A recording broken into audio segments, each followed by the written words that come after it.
Welcome back. Before we even start drawing, let's take a moment to reflect what we are actually seeing. In this case, it's a head and torso of a man with a specific shape.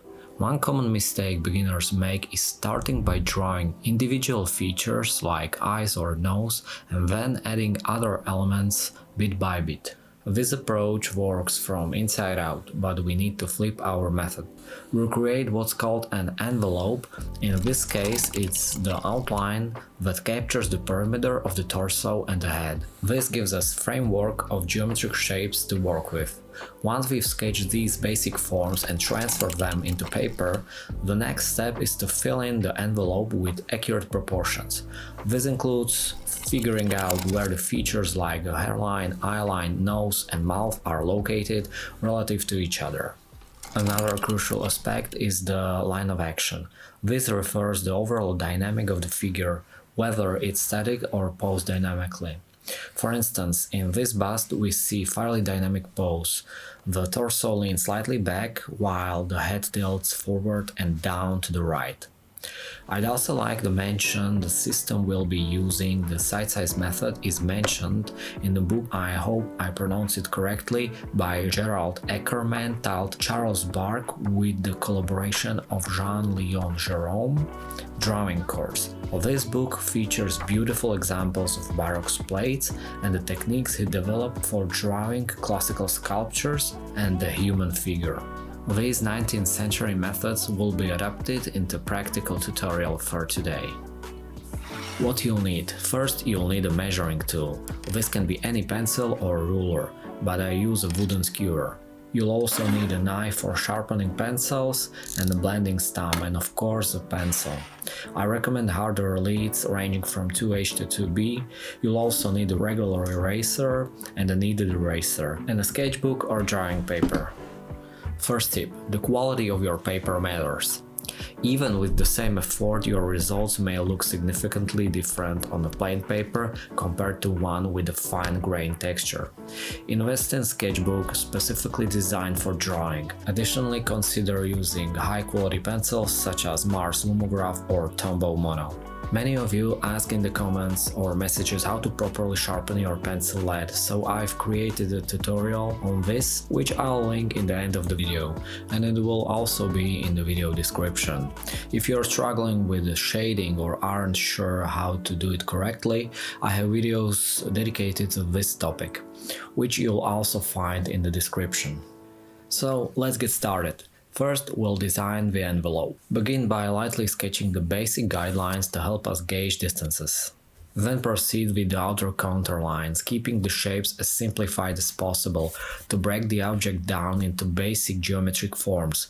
Key things to establish are the axes of the head and torso. Using the wooden skewer, you can measure both distances and angles to transfer them to the paper. This method is pretty straightforward and highly effective, even for drawing live models. Once the envelope is roughly sketched, we can begin measuring the internal proportions. It's all about the relationships between elements. In this case, dividing the head into thirds for construction isn't as helpful because the face is tilted at an angle that causes foreshortening. Let's move on and refine the envelope step by step. At the very beginning, I draw two basic lines, one horizontal and one vertical, intersecting at the central point. These serve as a reference system for sketching the bust. You can expand this into the grid, especially if you're a beginner, as it will help you more accurately transfer specific shapes. I use wooden skewer to roughly measure angles and lengths from the reference image and transfer them onto the paper. This process is repeated when creating the so-called envelope, where I define the basic parameters and boundaries of proportions. For smaller lines, I rely on visual estimation, but for more significant lines, like the length of the head or the proportion between brow line and hairline, I use wooden skewer. Once I've outlined the basics, I can start placing the internal features of the face and gradually build the entire drawing. As I mentioned earlier, I'm using a hard pencil, specifically 2H, so I can transfer the image onto the paper, and any mistakes that occur can be easily corrected with an eraser ensuring an efficient workflow. And I basically repeat this process until I start shading. Of course, even during shading, we perform control measurements to avoid mistakes that would be very difficult to fix later.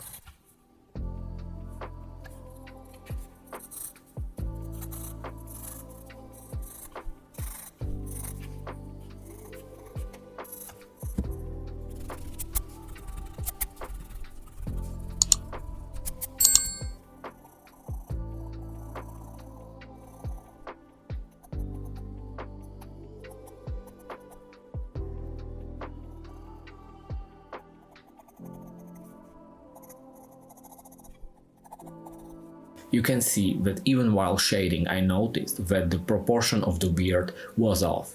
Now, without any issues, I can correct my mistake by rechecking the proportions of the bust. This way I progress through the drawing process, ensuring that the bust is rendered proportionally accurate. The same applies to adjusting the nose, the direction or the shape of the neck, and I use these principles in all my drawings. With frequent practice, you'll no longer need a measuring tool, as you'll be able to measure proportion just with your eyes. This method can of course be applied to real-life objects, not just photograph. Let me know in the comments if you'd like a tutorial on drawing a live subject using a side size method.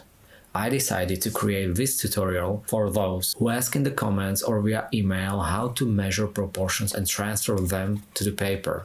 This method was how I started, by transferring proportions. Over time, as you draw regularly, you'll be able to perform these measurements without the help of stick or the pencil and transfer the proportions freehand. At this point, I'm using a blending stamp to soften the shading. I start blending lightly to avoid making some areas too dark, as that could cause issues when trying to adjust them later. My goal is to give the drawing an even tone and smooth out the visible pencil strokes.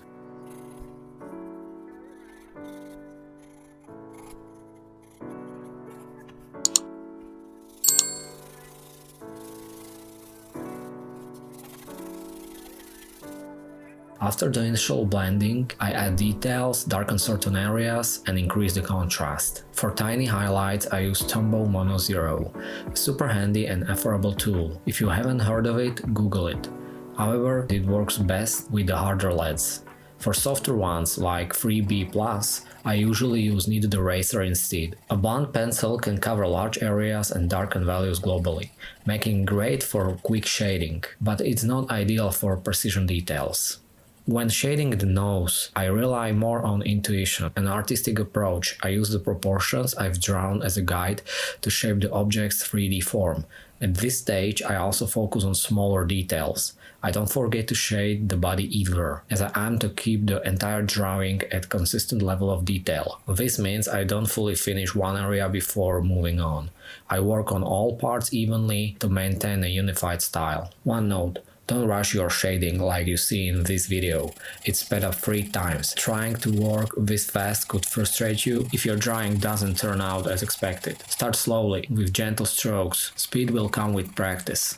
Of course, what and where you're drawing also matters. Since this piece is in sketchbook, I'm not focusing on extreme precision. The goal of this tutorial is to show how accurately transfer the bust proportions onto paper, not shading techniques. For that, I got other tutorials on my channel. After blending large section with the blending stamp, your highlights might get covered. You can gently reveal them again to enhance the drawing's 3-dimensional look and depth.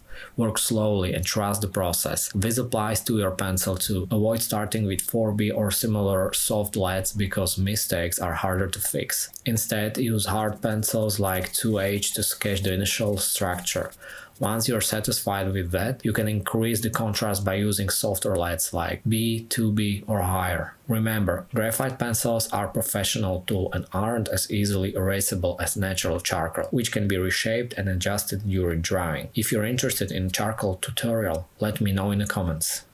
I think we are getting close to the finish line here. I'm not spending as much time on details now, but I'm still focused on keeping the light values accurate and making sure the depth looks natural. I'm using a simple but super effective shading technique, hatching. Hatching helps me quickly define shadow areas and show the direction of the light. Later I soften these transitions with the blending stump, which gives the drawing a smooth, realistic finish. One important thing is to keeping a nice variation between sharp and blurred edges. This adds depth and visual interest to the drawing. For sharpening edges, I use Tombow Mono 0. It's perfect for adding precise details or brightening up highlights. And to clean up eraser bits and gently smooth out the surface, I use a soft brush. It's a small trick, but it keeps everything neat and gives the drawing a polished, professional feel. You've probably noticed I'm working with a sharp pencil. If you're curious how to sharpen it into this shape, make sure to check out this video. And if you wanna start shading from the basics, but you feel intimidated by the bigger projects, check out my video Realistic Sphere Shading Made Easy.